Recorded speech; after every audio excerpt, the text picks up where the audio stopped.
Good morning, student.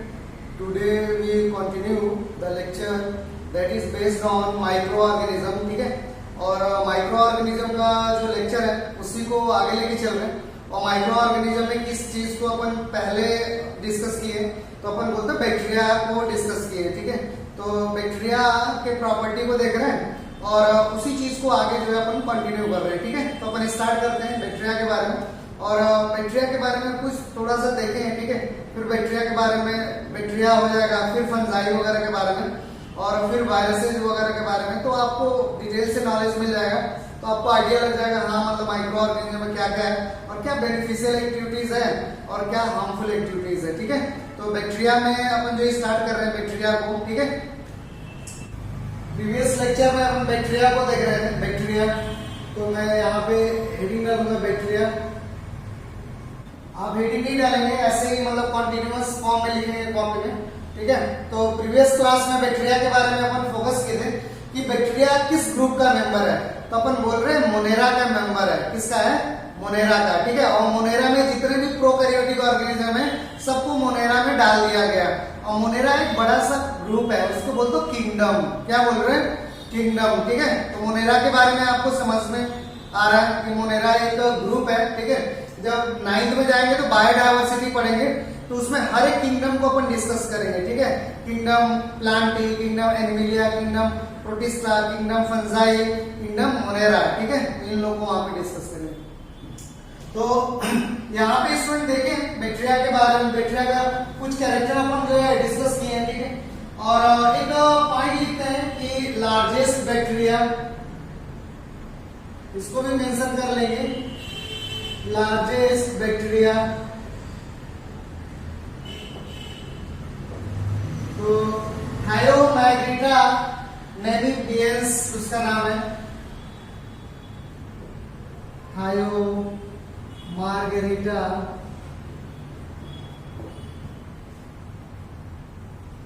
नेमिबियंस largest bacteria है। Size क्या है?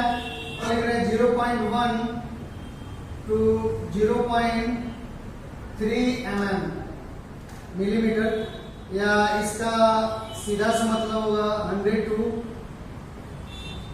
300 माइक्रोमीटर। ठीक है, ये साइज है। उसके बाद देखते हैं स्मॉलेस्ट बैक्टीरिया। नेक्स्ट पॉइंट लिखेंगे smallest bacteria. Smallest bacteria mycoplasma genitalium, mycoplasma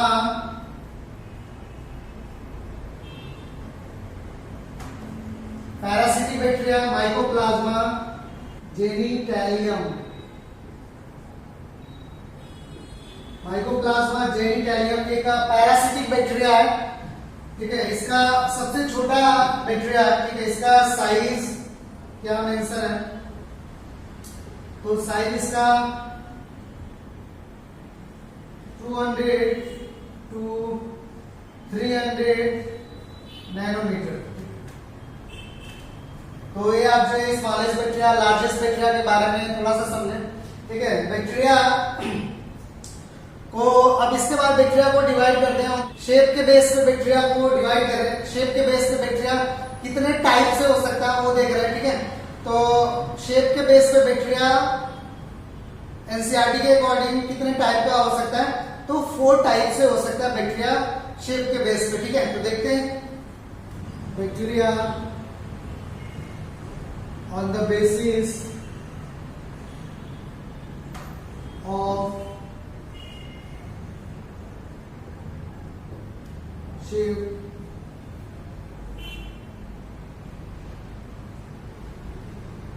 it is divided in 4 types.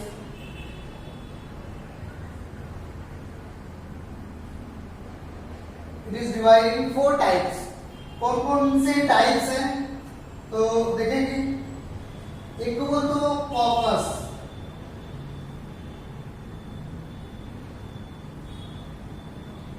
Corpus, ठीक, या स्फेरिकल टाइप से बैक्टीरिया, स्फेरिकल बैक्टीरिया, कॉकस कई सारे हैं तो कोकाई, ठीक है, कॉकस।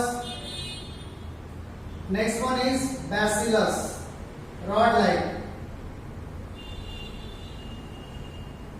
रॉड से बैसिलस और rod shape. Next one is vibrio और comma shape. And last one is spiral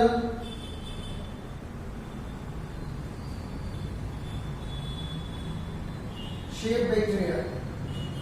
तो कितना शेप के बेस पे कितने टाइप्स हो सकते हैं, तो अपन बोलते हैं 4 टाइप, कॉकस या स्फेरिकल, इसको अपन क्या बोल रहे हो, कॉकस, या क्या बोलते हैं किस शेप में आएगा तो अपन बोलते हैं स्फेरिकल।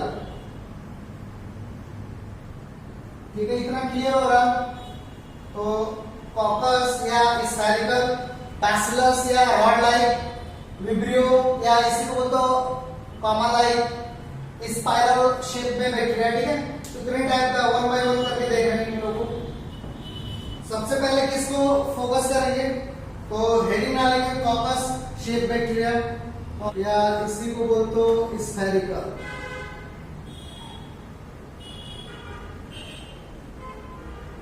शेप। ठीक है, तो कब कॉकस बोलेंगे, अगर बैक्टीरिया इस तरीके का हो, बैक्टीरिया जैसे कॉकस कब बोलेंगे, जब बैक्टीरिया का शेप इस तरीके से हो, स्फेरिकल, तो this form, this shape is called caucus. ठीक है, इसको कॉकस बोल रहे हो। आगे देखो, अगर मान लो कि कॉकस क्या है, एक शेप है, बैक्टीरिया नहीं है कॉकस, जनरली अपन अल्लाह ऐसे नाम बोल देते हैं, लेकिन कॉकस क्या है, एक शेप है। तो इस तरीके से अगर स्फेरिकल कोई चीज है तो अपन बोल सकते हैं क्या, कॉकस फॉर्म में है। ठीक है, अगर मान लो कि नेक्स्ट क्या हो सकता है कि अगर दो कॉकस आपस में मिलके दिखाई दे रहा है कहीं पे, दिस वन इज इस तरीके से कहीं पे स्ट्रक्चर जो दिखाई दे रहा है इस तरीके का, तो this form, this shape is called diplococcus. दो, डिप्लो मीन्स क्या, दो, तो इस शेप को क्या बोलेंगे, डिप्लो। डिप्लो क्या, कॉकस। ठीक है, अगर मान लो if coccus present in double form, अगर कॉकस डबल फॉर्म में प्रेजेंट है तो वो तो diplococcus. If coccus arrange in form, if coccus, next इस शेप कॉकस का कैसे आ सकता है, if coccus arrange in form के चेन लाइक स्ट्रक्चर, अगर कॉकस अरेंज होके चेन लाइक स्ट्रक्चर जो है फॉर्म कर लिया, if coccus arrange and form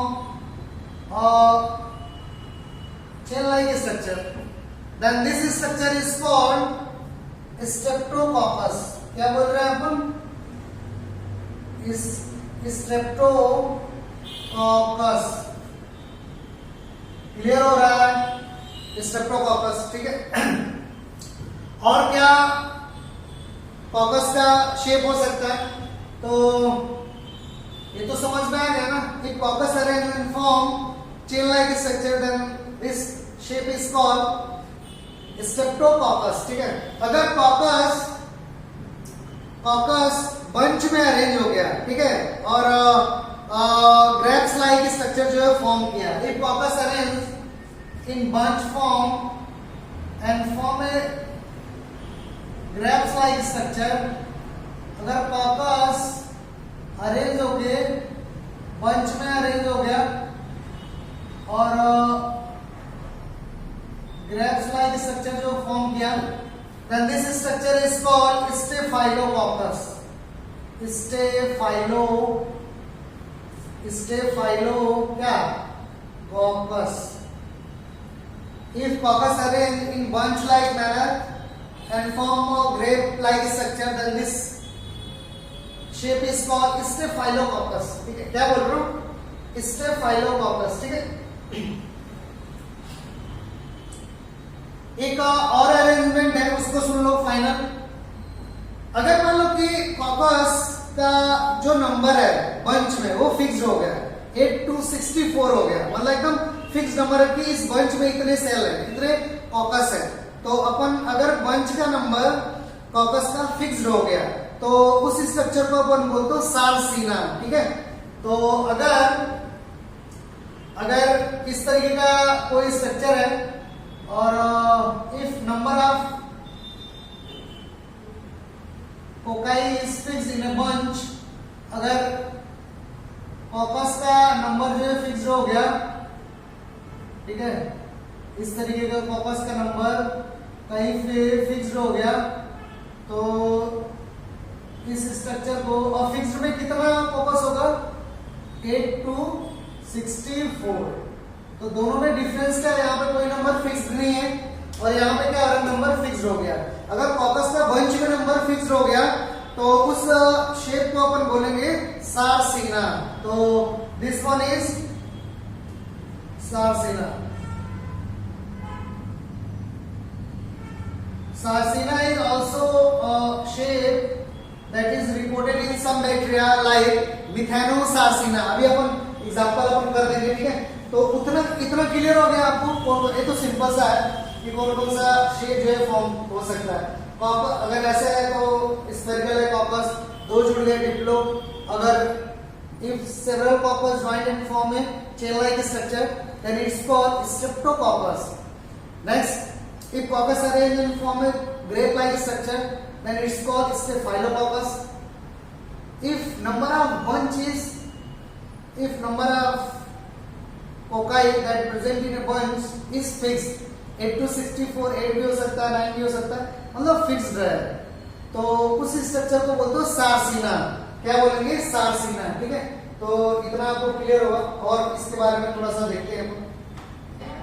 डिप्लोकॉकस condition कहाँ पे मिल रहा है? डिप्लोकॉकस। ठीक है, तो अपन यहाँ पे एग्जांपल लिख दे रहे हैं। एक बीमारी कॉज करने वाली बैक्टीरिया है जो डिप्लोकॉकस शेप में है। ठीक है, तो अपन एग्जांपल लिख दे रहे हैं बैक्टीरिया का, डिप्लोकॉकस निमोनी। तो आपको यहाँ पे हार्मफुल बैक्टीरिया डिप्लोकॉकस, हार्मफुल बैक्टीरिया का एग्जांपल भी पता हो गया, डिप्लोकॉकस pneumoniae.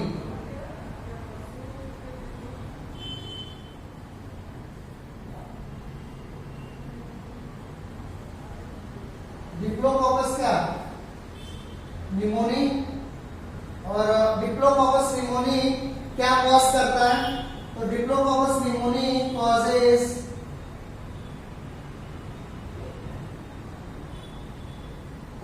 Pneumonia.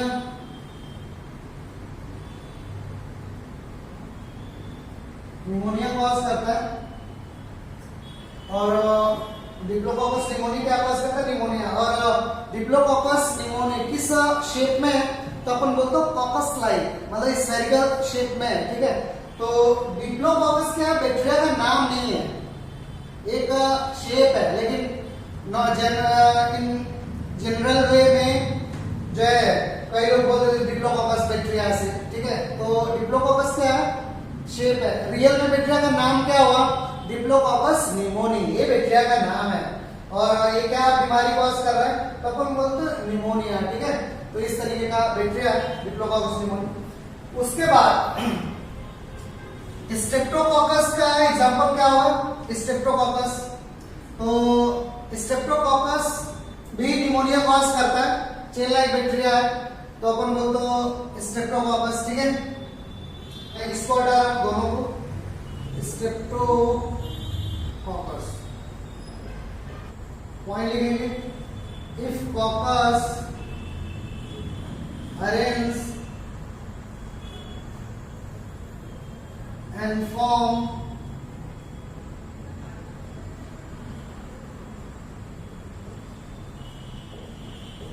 chain like structure,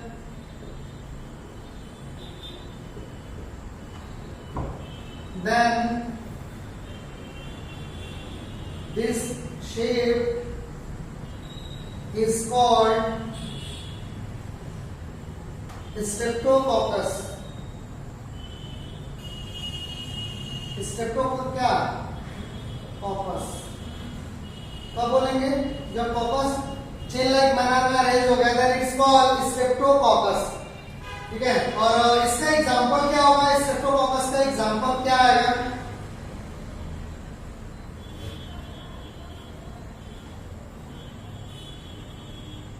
तो स्ट्रेप्टोकोकस का एग्जांपल यहां पे अपन लिखे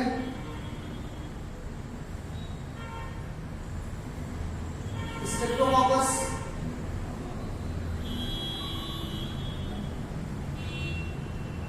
Streptococcus pneumonia.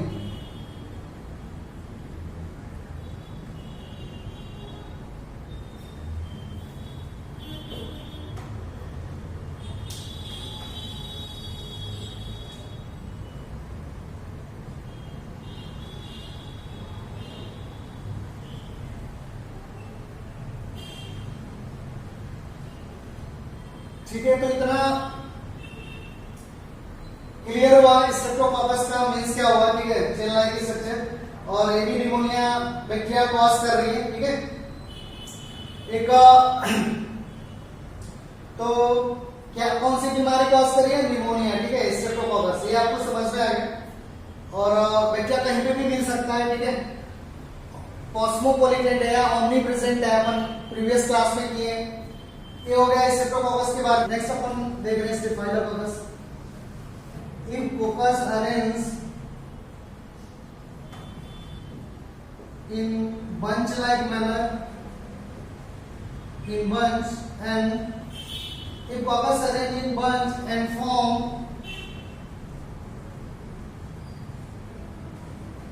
grapes-like structure.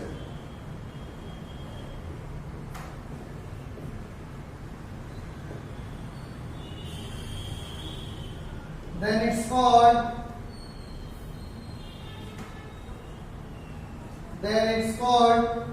Staphylococcus.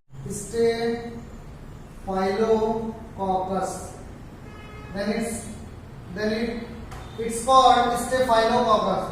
Then it's called Staphylococcus. कौन सा शेप बोल रहा हूँ? Staphylococcus. ठीक है. और इसका एक प्यारा सा एग्जांपल है. कौन सा? Staphylococcus aureus. Staphylococcus aureus.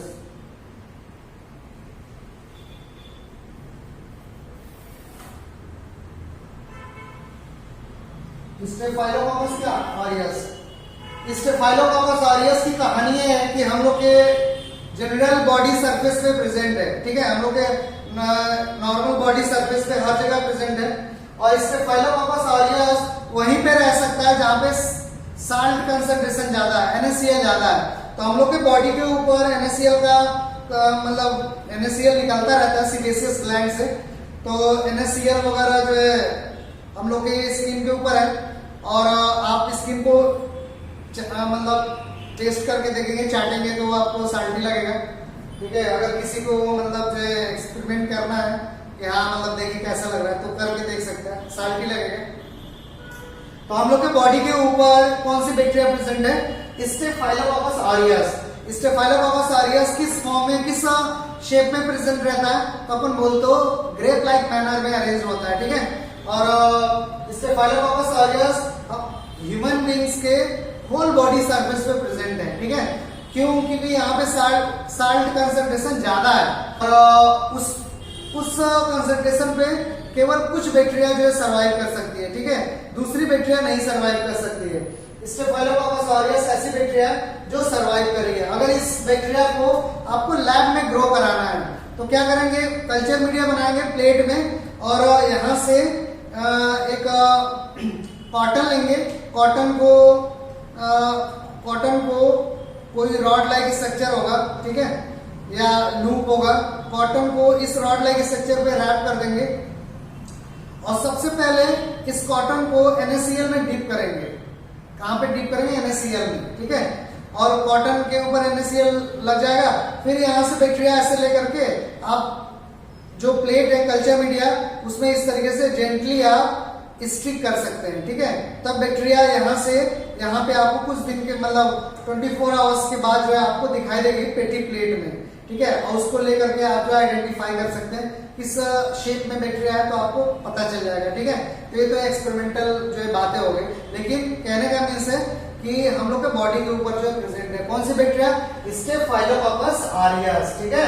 और स्टेफाइलोकोकस ऑरियस ऐसी बैक्टीरिया है जो हम लोग के बॉडी में, हम लोग के बॉडी के ऊपर डिफेंस की तरह काम करता है, दूसरे माइक्रो ऑर्गेनिज्म को ग्रो नहीं होने देता है, कुछ केमिकल वगैरह सीक्रेट करता है जिसके वजह से दूसरा ऑर्गेनिज्म ग्रो नहीं होता है। और सबसे खास बात है कि NaCl का कंसंट्रेशन ज्यादा रहता है, इसीलिए नॉर्मली कोई सा भी पैथोजेनिक ऑर्गेनिज्म ग्रो नहीं कर सकता है, ठीक है। और ये भी स्टेफाइलोकोकस ऑरियस भी कुछ केमिकल सीक्रेट करते हैं जो दूसरे हार्मफुल बैक्टीरिया को, फंजाई को क्या करते हैं? उसको डिस्ट्रॉय करते हैं, ठीक है। तो ये एक तरीके का स्टेफाइलोकोकस ऑरियस हम लोग में मतलब जो है डिफेंस की तरह काम करता है, हम लोग के बॉडी के ऊपर है, दूसरे ऑर्गेनिज्म को ग्रो नहीं होने देता है। लेकिन स्टूडेंट कभी कभी क्या होता है कि स्टेफाइलोकोकस ऑरियस जो बेवफाई कर देता है। कभी कभी क्या होता है जब हम लोग का बॉडी एकदम कमजोर हो जाता है, इम्यून सिस्टम हम लोग का एकदम वीक हो जाता है किसी बीमारी की वजह से, तो क्या होता है स्टेफाइलोकोकस ऑरियस भी क्या करने लगता है? ब्लिस्टर कॉज करने लगता है, ठीक है। और मतलब ये भी फिर जो है बेवफाई कर देता है, ये भी बीमारी कॉज करने लगता है स्टेफाइलोकोकस ऑरियस। जब हम लोग का इम्यून सिस्टम जो वीक हो जाता है, अगर बॉडी कमजोर होगी तो कई लोग साथ छोड़ के चले जाते हैं, ये तो फिर भी बैक्टीरिया है, ठीक है। तो अपन स्टेफाइलोकोकस ऑरियस के बारे में समझ रहे हैं, ठीक है। हम लोग के बॉडी के ऊपर है, हाँ, नॉर्मली हम लोग के बॉडी पे डिफेंस की तरह काम करता है, दूसरे को ग्रो नहीं होने देता है। तो अगर हम लोग के बॉडी पे कोई ऐसा ऑर्गेनिज्म है जो हम लोग के बॉडी को प्रोटेक्ट कर रहा है और हम लोग के बॉडी को नॉर्मली बीमारी नहीं कॉज कर रहा है, तो अपन बोलते हैं नॉर्मल माइक्रोफ्लोरा। ऐसे ऑर्गेनिज्म को किसमें कंसीडर करते हैं? Normal microflora. These organism consider in normal microflora। हम लोग के बॉडी के अंदर इंटेस्टाइन में भी एक बैक्टीरिया इकोलाई, तो वो भी हम लोग के बॉडी के लिए बेनिफिशियल एक्टिविटी के लिए रिस्पॉन्सिबल है। वो भी विटामिन B12 फॉर्म करती है और वो भी हम लोग को बीमारी से बचाती है, ठीक है, ब्लड वगैरह फॉर्म करने में हेल्प कराती है, ठीक है। तो वो भी हम लोग के बॉडी के लिए क्या है? नॉर्मल माइक्रोफ्लोरा, ठीक है। तो कोई बोलेगा कि नॉर्मल माइक्रोफ्लोरा क्या होते हैं, तो आप बोलेंगे normal microflora are those organism that present in our body but can not cause any types of disease, ठीक है, नॉर्मल। तो माइक्रो ऑर्गेनिज्म, ऐसे माइक्रो ऑर्गेनिज्म जो हम लोग के बॉडी के ऊपर है लेकिन कोई बीमारी नहीं फैला रहे हैं, these microorganism consider in normal microflora। Normal microflora का एग्जांपल कोई पूछेगा तो आप बोल सकते हैं स्टेफाइलोकोकस ऑरियस, ई कोलाई, ठीक है, अपन करके देखेंगे। तो ये इतना कहानी समझ में आया, ठीक है। तो आप ये जो है समझ गए स्टेफाइलोकोकस ऑरियस के बारे में। सार्सिनम के बारे में थोड़ा सा, ठीक है, उसको लिख लेते। हाँ, जो भी अपन ऐसे बोल दिए हैं उसको भी कॉपी में मेंशन करना, ये नहीं कि सुन लिए फिर वो लिखे नहीं, ठीक है, तो वो गायब हो जाएगा, ठीक है। तो उसको भी नीचे जो है मेंशन करके रखना है। लास्ट फोकस में है सार्सिनम, लिखेंगे if number of focus is fixed in a bunch, then it's called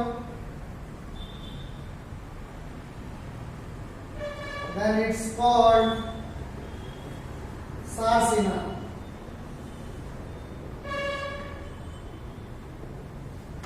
ठीक है, नंबर कितना है, कितना हो सकता है? 8 to 64। If number of corpus is fixed in a bunch, then it's called Sarsina। Example क्या होगा? मिथेनो, मिथेनोसार्सिना, ये भी बैक्टीरिया मिथेनोसार्सिना, ठीक है। तो ये हो गया कॉकस फॉर्म में। नेक्स्ट अपन देखते हैं, हेडिंग डालते हैं रॉड लाइक बैक्टीरिया या बैसिलस। बैसिलस का मीन्स क्या होता है, रॉड लाइक। जैसे अपन ये बोल रहे हैं क्या, रॉड लाइक है, तो इस शेप को बोल सकते हैं कि बैसिलस शेप है, ठीक है। तो देखते हैं रॉड लाइक या बैसिलस तो किस शेप में होगा, तो इस तरीके से होगा, ऊपर देखते रहेंगे।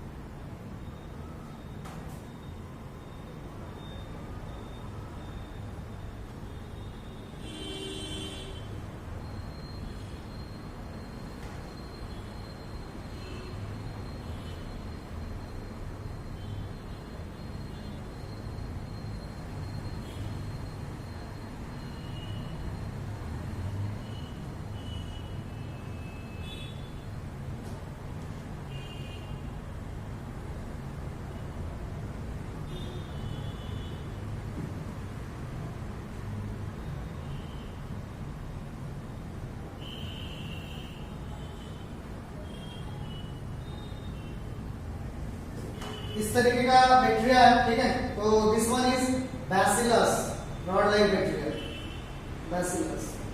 ये सब आराम से दिखाई देंगे इस शेप की बैक्टीरिया।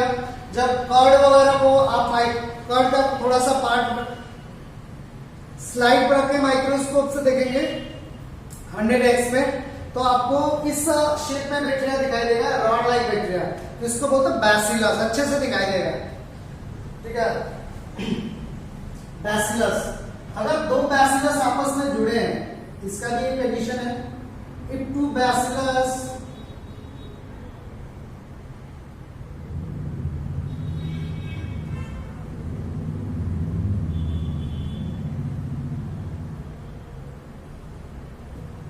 इस तरीके का स्ट्रक्चर है।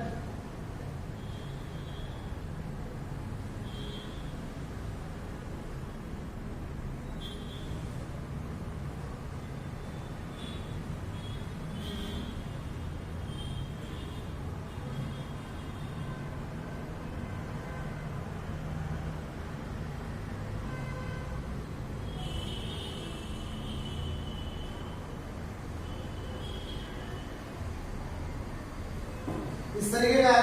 अगर बैसिलस इस टाइप का है, दो बैसिलस जुड़ा है, तो अपन बोलते हैं डिप्लोबैसिलस, डिप्लोबैसिलस।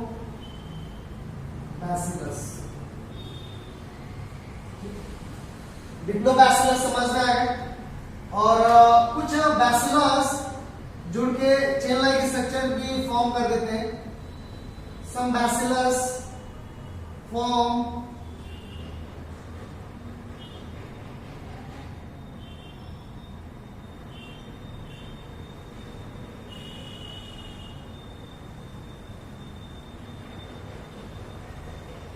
Chain like structure.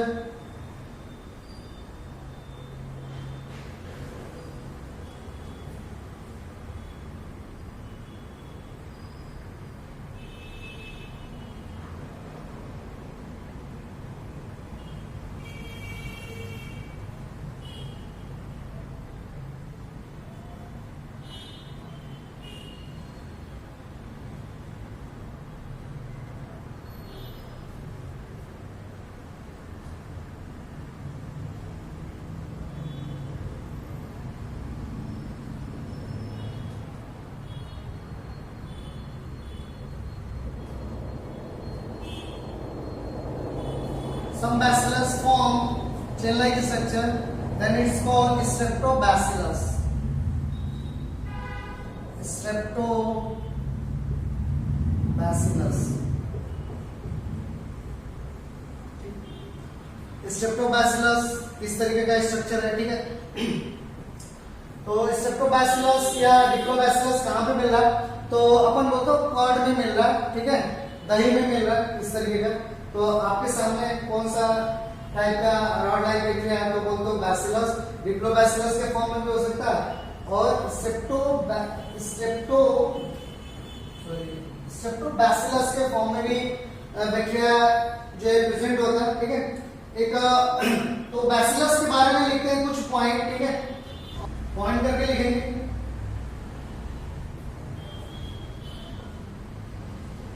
It is rod shape bacteria,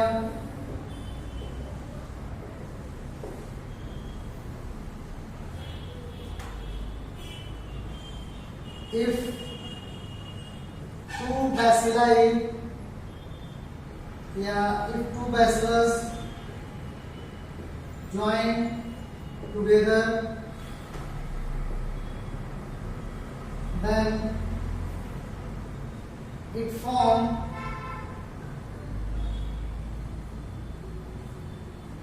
Diplobacillus. Next point, if bacillus arrange in chain-like manner, then it's called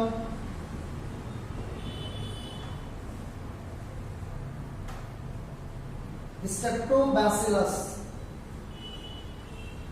स्ट्रेप्टोबैसिलस। तो कहीं पे भी बैसिलस आएगा तो आप समझ जाएंगे ना किस शेप में है, तो अपन बोल रहे हैं रॉड लाइक है, ठीक है।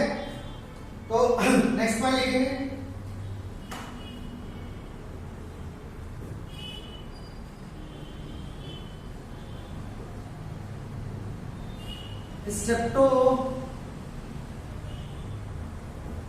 स्ट्रेप्टोबैसिलस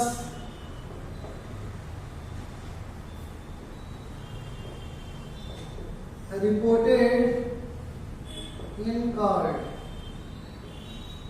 कॉर्ड में स्ट्रेप्टोबैसिलस जो है रिपोर्ट होता है, मतलब बैसिलस का जो भी बैसिलस की जो बैक्टीरिया कॉर्ड में मिलता है, ठीक है। तो देखते हैं कॉर्ड का मतलब क्या हो गया। तो ऑलमोस्ट कॉर्ड तो सब लोग जानते होंगे, कॉर्ड क्या है, दही। अरे खाए हो कि नहीं, चलो ठीक है। तो कर्ड कैसे जो जमता है, कैसे बनाते हैं कर्ड को, तो अब घर में मम्मी पापा जो भी है मतलब कर्ड को फॉर्म करते हैं, ठीक है, कैसे जमाते हैं तो देखते हैं कर्ड को। और कर्ड में कौन सी है, बैक्टीरिया की वजह से कर्ड फॉर्म हो रहा है, ये तो आप देख लीजिए, ठीक है। तो देखते हैं कर्ड में, तो कर्ड को कैसे फॉर्म करते हैं, ठीक है। कर्ड तो सबसे पहले क्या लेते हैं, मिल्क लेते हैं, मिल्क। और मिल्क में एक प्रोटीन रहता है, उस कैसीन प्रोटीन होता है। इनमें क्या होता है, कैसीन प्रोटीन, ठीक है। अब देखो कैसीन प्रोटीन मिल्क में होता है, तो ये इस तरीके का मिल्क है। तो मिल्क के अंदर क्या डालते हैं, आप जानते हो कि मिल्क के अंदर कुछ चीजें डालते हैं। तो मिल्क के अंदर थोड़ा सा कर्ड का पार्ट डालते हैं, चोरी से कहीं से किसी घर से चुरा के लेके आए, चलो मैं ऐसे बोल रहा हूँ, चोरी से मतलब कहीं से आप कर्ड का थोड़ा सा पार्ट लाए और मिल्क में डाले। कर्ड का पार्ट जो थोड़ा सा ला रहे उसको बोलते हैं इनाकुलम। जैसे मैं यहाँ पे बना दे रहा हूँ, ये कर्ड इस तरीके से है कर्ड, आप इसको प्लेट में लेके आओ कर्ड को। This one is what, curd, sorry curd का छोटा सा पार्ट है, इसको क्या बोलो, इनाकुलम। क्या बोलो, इनाकुलम, ठीक है। या इसको बोल दो स्टार्टर कल्चर या इनाकुलम, या इनाकुलम बोल रहे हो किसको, कर्ड के छोटे से पार्ट को, ठीक है। इस इनाकुलम को आप जो है मिल्क में डालें, ठीक है। इनाकुलम में क्या प्रेजेंट है, इनाकुलम कंटेन, यहां पर मैं लिख रहा हूं bacteria, beneficial bacteria inoculum contain bacteria like lactobacillus. Lacto क्यों बोल रहा हूं, क्योंकि मिल्क जो शुगर है लैक्टोज उसको एसिड में कन्वर्ट करती है ये बैक्टीरिया लैक्टिक एसिड में lactobacillus bacteria lactobacillus lactis lactobacillus lactis lactobacillus cremoris lactobacillus में शॉर्ट में एल एसिडोफिलस।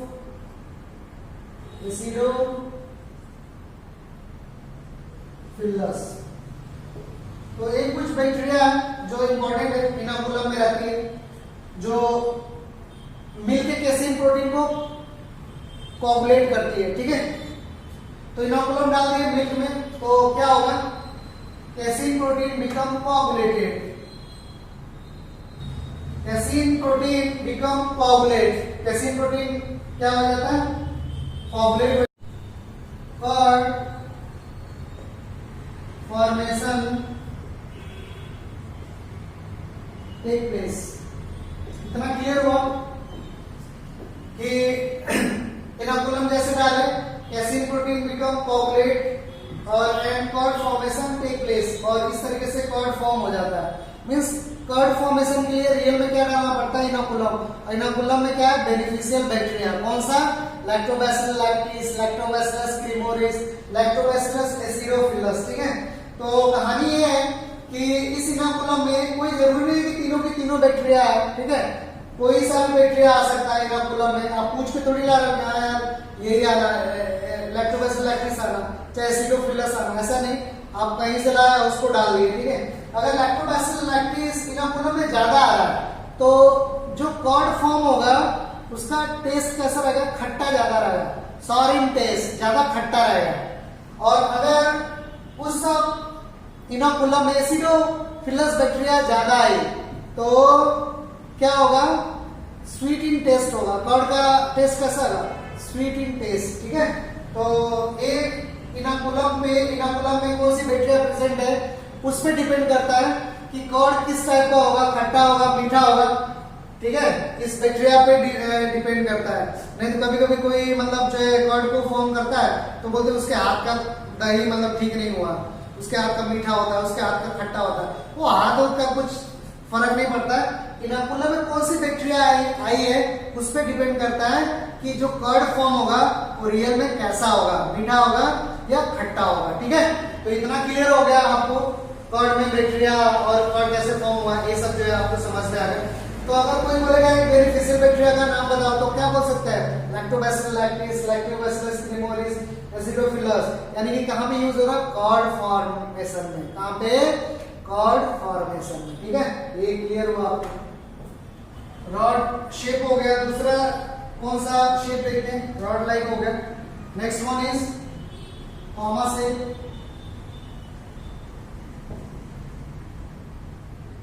कॉमा या विब्रियो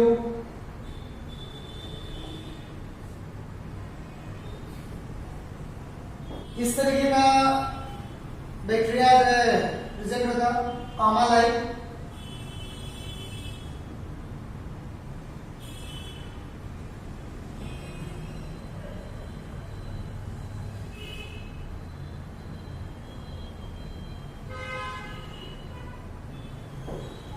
इस शेप में बैक्टीरिया इसको बोल दो कामा या vibrio.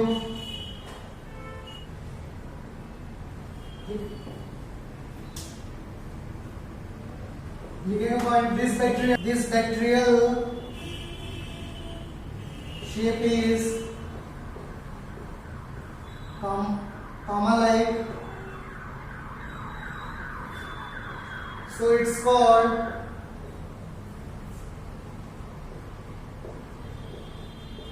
comma shape bacteria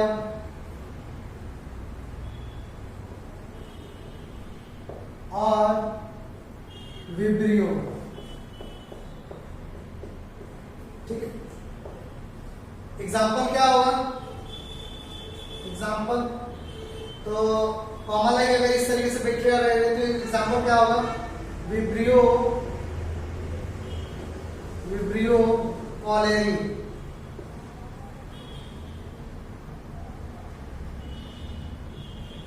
vibrio cholerae. Vibrio cholerae क्या कॉज करता है?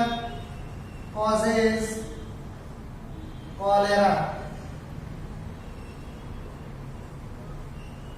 कॉलेरा बीमारी,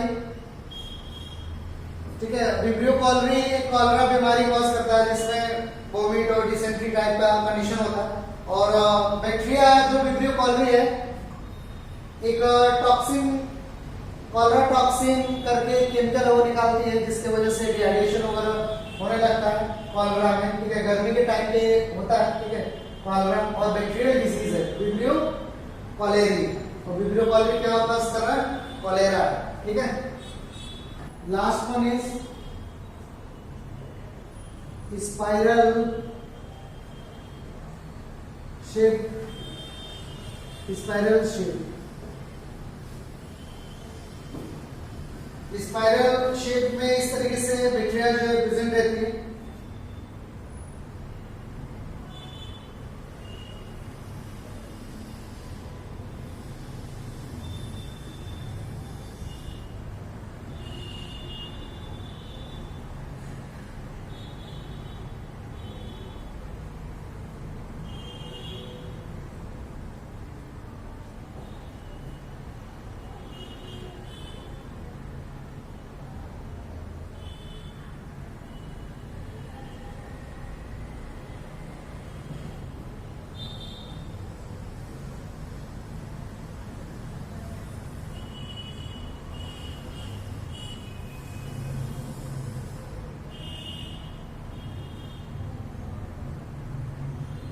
इस तरीके की बैक्टीरिया स्पाइरल शेप्ड बैक्टीरिया।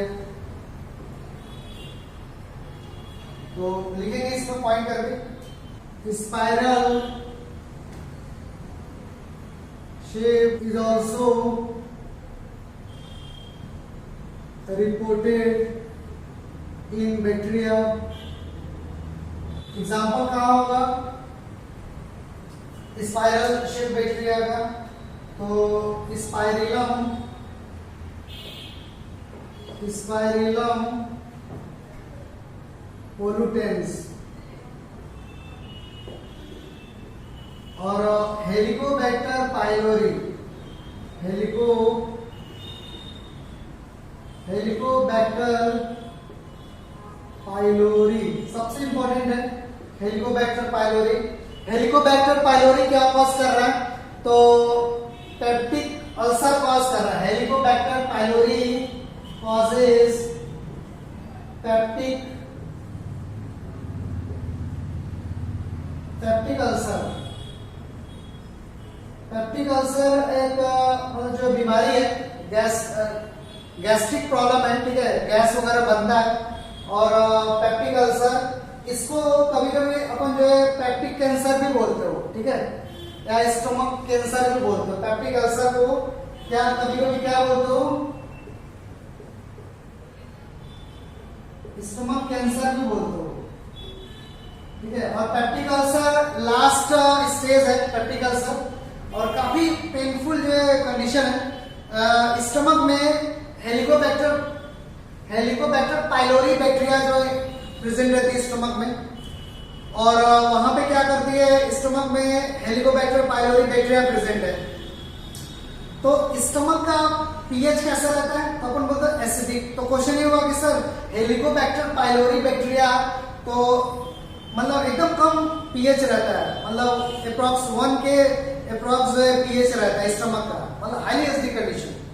तो बैक्टीरिया कैसे सर्वाइव करेगी? तो इसको तो मर जाना चाहिए हेलिकोबैक्टर पाइलोरी को। तो हेलिकोबैक्टर पाइलोरी अपने लिए डिफेंस मैकेनिज्म तैयार करती है और वो एक एंजाइम बनाती है यूरिएज। इतना आपको नहीं जानना, यूरिएज एंजाइम बनाती है जो यूरिया को जो अमोनिया में कन्वर्ट होता है। और अमोनिया क्या है? बेसिक नेचर का है, और स्टमक का पीएच क्या है? एसिडिक नेचर का है। तो दोनों मिलकर क्या हो गया? काउंटर बैलेंस हो जाते हैं। तो हेलिकोबैक्टर पाइलोरी अब क्या हो गई? एसिड रेजिस्टेंट हो गई। क्यों एसिड रेजिस्टेंट हुई? क्योंकि उसने यूरिएज फॉर्म किया, और यूरिएज क्या करता है? यूरिया को कन्वर्ट करा देता है क्या? तो अमोनिया में, ठीक है, एक प्रोसेस है। तो इस तरीके का है। तो वहां का एनवायरमेंट क्या होगा, न्यूट्रल, और उस न्यूट्रल एनवायरमेंट में हेलिकोबैक्टर पाइलोरी क्या करती है, सरवाइव करती है और क्या फॉर्म करती है, और मतलब जो है मतलब बॉल फॉर्म करती है, छाले की तरीके से स्ट्रक्चर फॉर्म करती है। छाला जैसे नहीं कभी हाथ पैर जल जाता है तो छाला जो है फॉर्म हो जाता है, तो उसी तरह की स्टमक में छाला स्वेलिंग जो है डेवलप हो जाता है, और वो स्वेलिंग बार बार जो है मतलब डिस्ट्रॉय भी होता रहता है, टूटता भी रहता है, और जब छाला टूटेगा तो कितना दर्द होगा वो आप जो है समझ सकते हो। तो स्टमक में यही कंडीशन होता है, ठीक है। और बैक्टीरिया क्या करती है, और स्टमक को स्टिमुलेट करती है, खूब सारे एसिड वगैरह फॉर्म करो, और उस एसिड की वजह से भी कई नॉर्मल सेल स्टमक के डैमेज होने लगते हैं, और मतलब अल्सर कॉज हो जाता है, उसको बोलते हैं पेप्टिक अल्सर, ठीक है। और उसमें गैस वगैरह खूब मतलब डकार वगैरह आएगा, खट्टा मीठा, और आपको खाने का मन नहीं, आपको खाने का मन नहीं करेगा, और वोमिट और एब्डोमिनल स्टमक पेन होगा, ठीक है। तो इस तरीके कई सारे कॉम्प्लिकेशन जो है क्रिएट हो जाते हैं। तो ये लास्ट जो कंडीशन होता है पेप्टिक अल्सर, इसको स्टमक कैंसर भी बोल दो, मतलब थोड़ा इसका मेडिसिन इलाज वगैरह काफी टफ है, ठीक है। तो इस तरीके का हेलिकोबैक्टर पाइलोरी किससे रिलेटेड है, गैस के प्रॉब्लम से, गैस्ट्रिक से रिलेटेड है, ठीक है। और क्या कॉज करती है, पेप्टिक अल्सर, ठीक है। उसका कहानी क्या है तो ये आप समझ ले। तो ये बैक्टीरिया का कई तरीके का स्पाइरल शेप की बैक्टीरिया है, हेलिकोबैक्टर पाइलोरी, ठीक है। और हम लोग के बॉडी के अंदर जिस भी रीजन से आया, ठीक है, और बीमारी कॉज करती है। इतना क्लियर होगा, ठीक है। तो इतने पे अपन छोड़ते हैं, इसके बाद आएंगे तो फ्लेजला के बेस पे बैक्टीरिया को देखेंगे, और फिर आगे भी मतलब बैक्टीरिया को देखेंगे, फिर देखते हैं कहाँ पे होता है, ठीक है। थैंक यू स्टूडेंट, और जिसको भी जो भी समझ में नहीं आएगा वो बता देगा, ठीक है। और आप जो अच्छे से नोट्स वगैरह बनाना, अच्छे सा डायग्राम बनाना, बड़ा डायग्राम बनाना, ठीक है। ये कई लोग कितना गंदा तरीके से बनाते हैं, ठीक है। Okay, thank you.